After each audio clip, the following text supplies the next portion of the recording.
طبعا لازم يكون اتجاه راس الفرس مع اتجاه راسك، والفارس يترك اللجام عشان تتعود الفرس انها ما تتحفز او تبرد في وقت اللي هو عمل الترت، يكون لوس المقود. اوكي.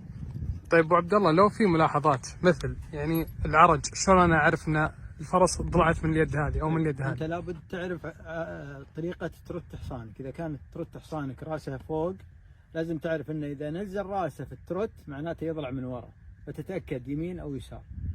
او اذا يرفع راسه فوق، اليد اللي يدعس عليها ويرفع فوق معناته اليد مصابه سواء يمين او يسار. شوف يدي، اذا الراس متعود ان هذا راس حصانك او فرسك، اذا يرتفع فوق شوف اليد اللي يوطى عليها، سواء وطى على اليسار تلقاه يرفع، معناته الاصابه في اليسار. اذا كان راس حصانك باتجاه هذا وقام ينزل تحت، شوف الرجل اللي يدعس عليها وهي اللي تسبب النزول، لانه يخفف الحمل عنها فما يضغط عليها. مثل كذلك الاماميه، اذا كان يضغط عليها يخفف الحمل عليها لانها تؤلمه. فعشان كذا نعرف الضلع الخلفي من الامامي بنزول الراس خلفي، ارتفاع الراس امامي.